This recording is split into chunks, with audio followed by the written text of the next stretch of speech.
decorative lights and illuminants lit up the extravagant Wilson family mansion. Tonight was the 70th birthday banquet of Lady Wilson, the head of the Wilson family. Her grandchildren and their spouses gathered around her to hand her their luxurious gifts. Grandma, I heard that you love the Austrian tea. I looked high and low for the century-old poor tea worth $500,000 to present it to you. Grandma, you are a devout Buddhist. This Buddha statue is carved from aesthetic Hichin jade. It is worth $700,000. Looking at the nicely wrapped gifts in front of her, Lady Wilson laughed heartily. The entire ambience was harmonious and happy. Suddenly, Charlie Wade, Lady Wilson's eldest grandson-in-law, spoke. Grandma, could you lend me $1 million, please? Mrs. Lewis from the welfare home is diagnosed with uremia and I need the money for her treatment. The entire Wilson family was cast in extreme shock. Everyone stared at Charlie with bewilderment and surprise. This live-in grandson-in-law was overly atrocious and bold. Not only did he not prepare a gift for Lady Wilson on her birthday, but he actually had the audacity to ask her for $1 million. 3 years ago, Lord Wilson, who was still alive and well, had come home with Charlie one day and insisted on marrying him to their granddaughter, Claire Wilson. Back then, Charlie was as poor and miserable as a beggar. Lord Wilson had passed away after they got married. Ever since then, everyone in the Wilson family tried to kick him out of the family. However, Charlie was always indifferent and nonchalant, like a statue despite the insults and ridicule, and he spent his days in the Wilson family quietly as a live-in son-in-law. He was at his wits' end that he had to borrow money from Lady Wilson today. Mrs. Lewis, who had taken him in and saved his life, had uremia. She needed at least $1 million for dialysis and a kidney transplant. He had no other ideas except for asking for Lady Wilson's help. He felt that since it was her birthday today, she might be delighted to have some mercy and provide her assistance. However, Lady Wilson was still laughing gleefully when abruptly her lips curled downward and her eyes furrowed indignantly. Bastard, are you here to celebrate my birthday or borrow money?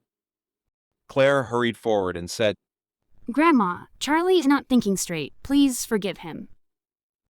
She then pulled her husband aside frantically. At this moment, Wendy, Claire's cousin, sneered in disdain. Claire, look at the piece of trash you're married to.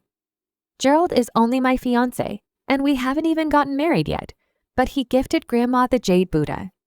Look at your good-for-nothing husband. Not only did he come empty-handed, but he also has the nerve to ask Grandma for money. You're right. Charlie, we're both the grandsons-in-law of the Wilson family, but you're such a disgrace.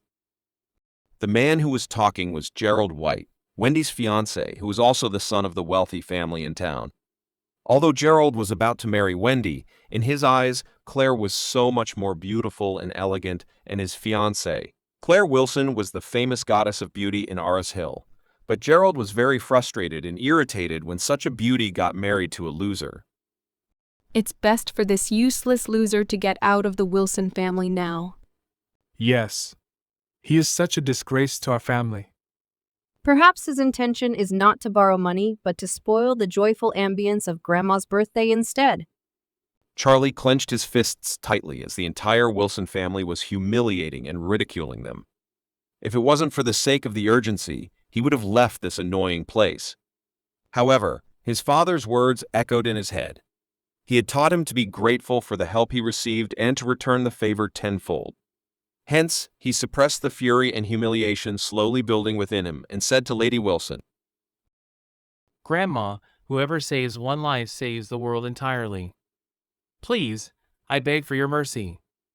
Someone in the room snorted loudly. Mr. Wade, stop force-feeding chicken soup to Grandma. If you want to rescue someone, you can find a way on your own. Who do you think you are to ask for money from Grandma? It was Wendy's brother, Harold Wilson. The sinister brother and sister had always been prejudiced against Claire, who was superior to them in every aspect. Hence, they would always attack Charlie at any chance they could seize. Claire, who was wearing a slightly awkward expression on her face, started. Grandma, Charlie's father died when he was 8. It was Mrs. Lewis at the welfare home who had brought him up. He is utterly grateful for her graciousness, and that is why he wants to return the favor so badly. Could you please help him? Lady Wilson ground with an indignant face. You want me to help him? Okay, divorce him now and marry Mr. Jones. If you do as I say, I'll give him $1 million right away. The Mr. Jones that Lady Wilson was referring to was Wendell Jones, a man who was always pursuing Claire despite her married status. The Jones family was one of the prominent families in the upper social circle in Auros Hill, which was much more powerful than the Wilson family. Lady Wilson had always wanted to get on their good side. At this moment, the butler sprinted in and said, Mr. Jones sent a birthday gift to Lady Wilson. It is a Buddha talisman carved from the jadate stone worth $3 million. Lady Wilson broke into a large smile and quickly blurted, Bring it to me? Let me see. The butler immediately presented the emerald green Buddha talisman, which sent waves of exclamation across the living hall. The emerald talisman was crystal clear with its vibrant and sharp colors, without any trace of impurities. It was of the finest jade quality. Gerald, who had gifted the Buddha statue, gloomed in irritation instantly. He didn't expect Wendell Jones, who had nothing to do with the Wilson family, to be so generous and lavish.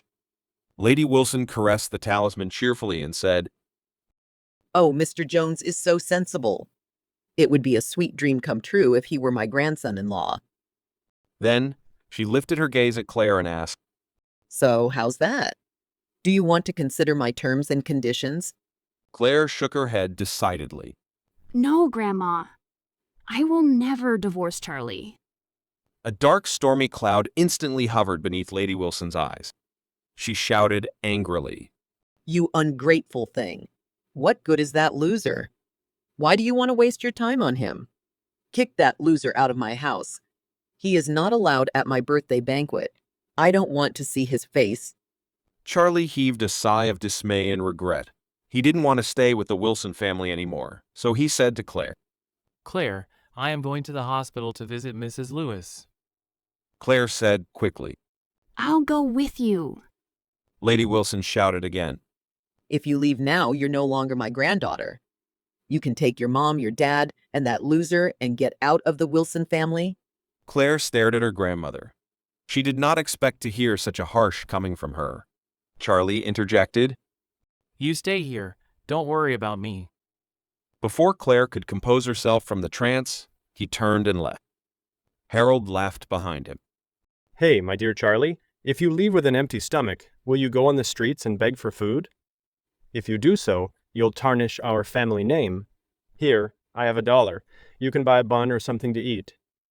Harold produced a $1 from his pocket and threw it at Charlie's feet. The entire family's thunderous laughter echoed across the house.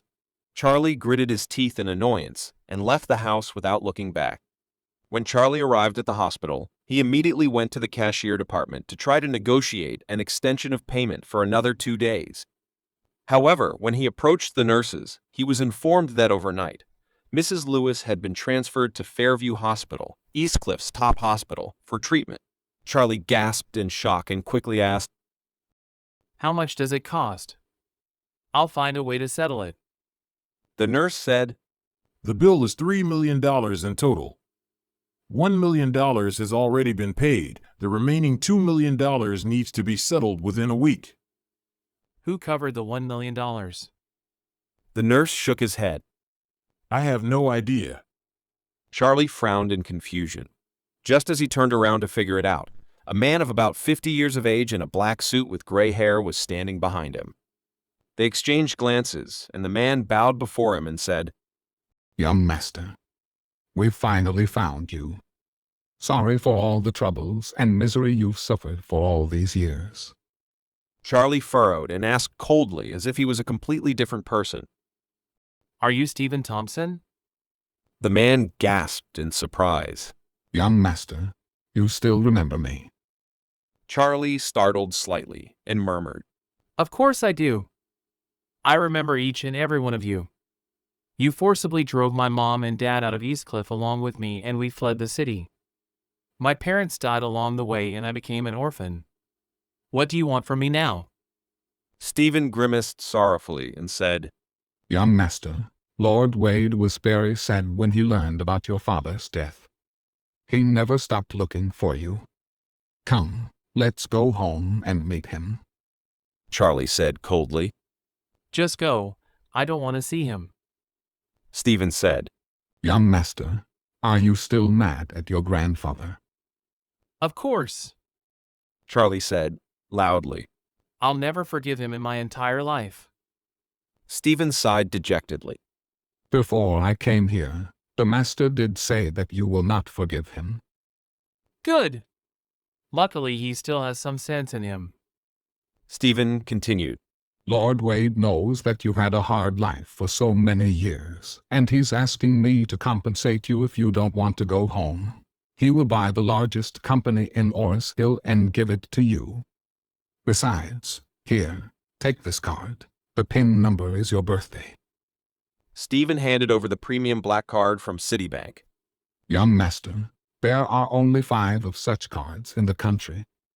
Charlie shook his head sternly. No, I don't want it. Take it away. Young master, Mrs. Lewis is still $2 million in debt for her medical bills. If she doesn't pay up, she might be in danger. Are you threatening me? Is this part of your sinister plan? Stephen waved his hands frantically. Oh no. We wouldn't dare to do such a thing. Keep the card, then you'll have enough money to pay the bill. Charlie asked. How much is on this card? Lord Wade said that he deposited some pocket money for you on this card. It's not much, just $10 billion.